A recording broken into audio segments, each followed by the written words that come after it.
And we're back with some more Hartford Whalers franchise mode in FHM 8. And this one we have the first playoff run with your Hartford Whalers in year number 2. Of course, we are 31, 39, and 10, good enough for 6th in the conference. So in a league where only 5 teams missed the playoffs, that was good enough for a playoff spot. But we do have quite the task ahead of us in that we have the St. Louis Blues in the first round who were 46, 21, and 13. So not going to be easy here. They have a lot of star power with Liat, Sutter, and Fedorko. There's also Klassen, Babik, and Crombeen. So this is definitely going to be very tough. Our season record against them is 0-3-1. Not looking good, but it is the playoffs, so anything could happen. So here we go. Going into it, game number 1 against St. Louis. And that will be a 5-1 St. Louis victory. Oh my.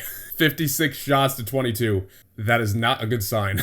First period, you have Patey and Micheletti scoring for St. Louis to give them the 2-0 lead heading into the second, where Brownschittel and Klassen score to give them the 4-0 lead heading into the third, where Mullen scores to give them a 5-0 lead, and then Jody Douglas scores our only goal of the game from Stoughton and Rogers to make it a 5-1 loss. So at least we didn't get shut out, but that is basically the only silver lining out of that game. That was not pretty. At least not for your Hartford Whalers anyhow. So here we go. Game number 2 against St. Louis. I don't know how long the playoff series are at this point because I'm only seeing 3 games on the schedule. Is it a best 3 out of 5? I'm thinking that's the case because otherwise it would have shown me 4 games, right? And game number 2 is going to be a 7-4 Hartford win. Okay. Look at that. We win our first playoff game. Shots at 34 apiece. 3 sides of the game. Pedersen, Sims, and Carroll. First period, you have Carroll scoring from Sims and Ali. Then you have Babik for St. Louis, getting the game tied at 1. But then Ali, Pedersen, and Rogers with 3 goals within a minute 46 of each other. And we all of a sudden have the 4-1 lead heading into the second. At the start of the second, Fedorko scores for St. Louis. But that is followed up by Jody Douglas from Stoughton and Sims. And then Pedersen from Kissio and Neufeld to give us the 6-2 lead. But then Sutter scores for St. Louis to make it 6-3. Third period, Terry Martin scores to make it interesting, 6-4. But Paul Coffey with the empty nets. I believe that is his first playoff goal. And it's shorthanded as well from Douglas and Carroll. And once again, there is our first playoff victory. So based off that first game, I thought we were going to get swept out of this series. But the boys came to play in game number 2. And it appears we may have a chance if we win here in game number 3. So here we go. We're on home ice as well. Here we go. Slow simulation underway. And Joe Micheletti scores 1 for St. Louis. I believe that was on the power play. But then Steve Alley scores 1 unassisted. We're now tied at 1 halfway through the first. Oh, there's another one. Blaine Stoughton from Douglas and Howe up by 1. Still halfway through the first. And there's 1 for St. Louis. Dunlop with the goal to get it tied at 2. Bit of a seesaw action here. And there's 1 for Hartford. Greg Carroll from Stevenson and Howe. Marty Howe to be specific. And that is the end of the first. We're up by 1 heading into the second. Not bad. Keep it going. And there's another one. Mike Rogers with his second goal of the playoffs from Roberts and Stoughton. We're up by 2 halfway through the second. And there's 1 for Mark Howe, his first of the playoffs from Mike Rogers and Blaine Stoughton. We're up by 3. Maybe game 1 was a bit of an anomaly. Because, wait, hold on. Don't speak too soon. Bernie Fedorko with the goal for St. Louis gets them within 2. Heading into the third, up by 2. Come on, Hartford. Oh boy. Jack Brownschittel gets St. Louis within 1. Did I speak too soon earlier? I might have spoken too soon. But no, the boys hold on. We take the 5-4 victory. I will take that all day. And we are up 2-1 in the series. Well done, boys. I mean, they outshot us 49-33, but we made our shots count. I mean, so did they, but we have a higher shooting percentage for sure. 3 sides of the game, Stoughton, Mullen, and Howe. So we have game number 4 here, and I'm wondering, is this the series clinching game for us if we win? Because, like I said, otherwise we would have seen 4 games right off the bat instead of just 3. So we will go into this one and see what the result is. First period underway of game number 4, and that is a goal by St. Louis. Mike Fiddler gets them the 1-0 lead. And Bernie Fedorko with the goal for St. Louis gets them up 2-0 late in the first. That's the end of 1. Heading into the second period now, down by 2. Come on, Hartford. Brian Sutter with the goal to get them up by 3.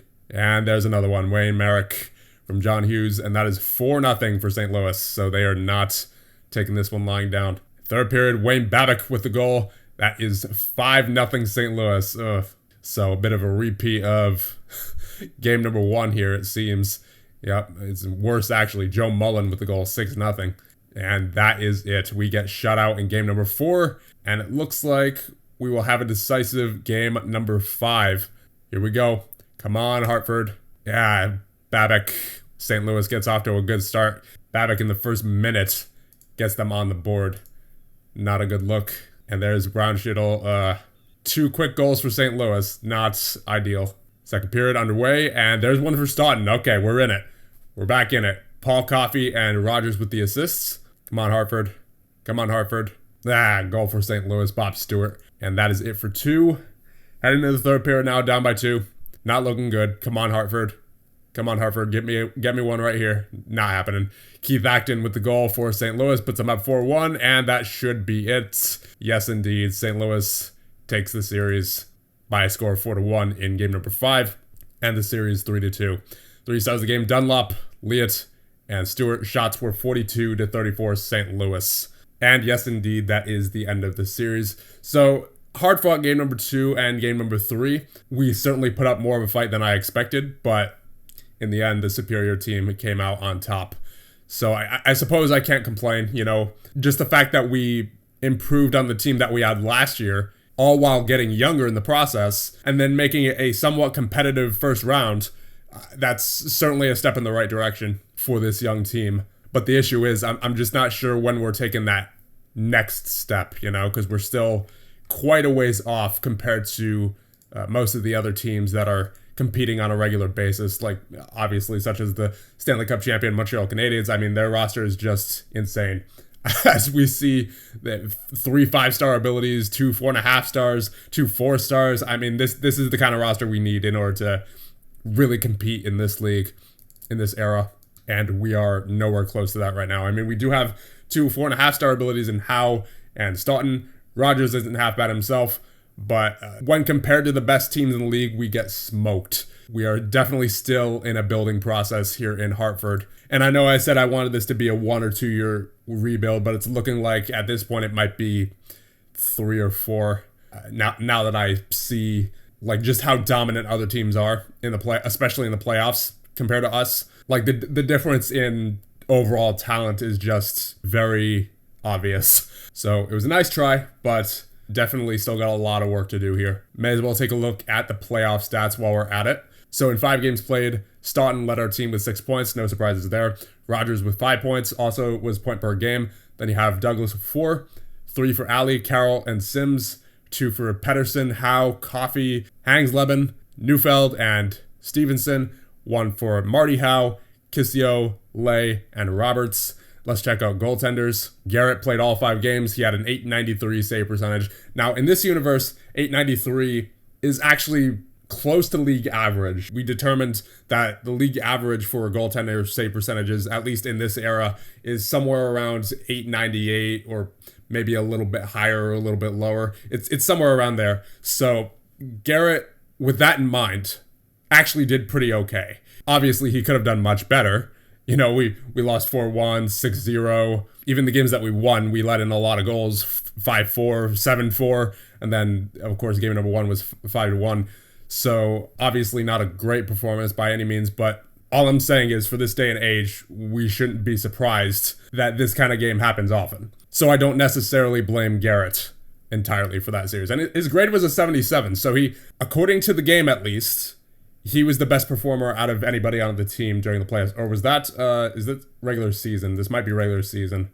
Like, I wish there was a way to, here's something for FHM 9. I wish there was a way to switch between regular season and playoff grades on a whim instead of, you know, waiting for the playoffs to be over to check the regular season grades. Because sometimes I want to compare how a player did during the regular season compared to how they're doing now in the playoffs, you know? That's something that I definitely forgot to mention in my FHM 9 wish list video. But there you go. That's something else that I would like to see in FHM 9. Anyway, with that being done, I think we can advance up to the offseason. All right, I will give Davidson another chance here. I just don't know if I want to go 3 years. I might go 2. Let's see what he says about that. Yeah, he's kind of set. Yeah, he's set on 3 years. All right, I'll give it to him. But if Davidson doesn't live up to expectations, he's definitely getting traded at some point within this contract, because this year was not great for him. He had an 885. Not what I expected, for sure, because he had that 903 with the Rangers last year, right? I mean, then again, there are several factors in play when it comes to goaltending, but you know, if you're getting paid that much money, I would like to see some better numbers out of you. And for the second year in a row, the Stanley Cup champions are the Montreal Canadiens. Yeah, I believe those were playoff grades that we were seeing before, because now that the season has switched over to the offseason, we're seeing the regular season grades again with Douglas's 84 offensive grade. Yeah, these are definitely regular season grades that we're seeing now. And it's awards time. So for the Ted Lindsay, you have Wayne Gretzky. For the Art Ross and the Maurice Richard, you have Mike Bossy. For the Lady Byng Trophy, you have Peter McNabb.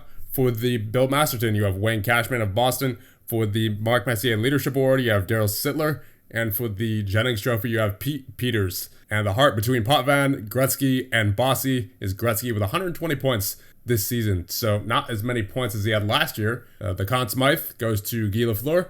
The Calder between Ciccarelli, Curry, and Mullen. It is Joe Mullen with 99 points in 80 games played for the St. Louis Blues. The Norris between Robinson, Park, and Potvin is Potvin of the Islanders, 98 points. For the Selke between Jarvis, Patey, and McTavish, it is Jarvis for Montreal. For the Vezina between Vachon, Resch, and Hanlon is Chico Resch of the New York Islanders.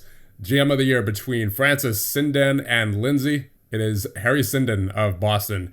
And for the Jack Adams between Creighton, Plager, and Saylor is Fred Creighton of Boston. All right, time to check out the league leaders.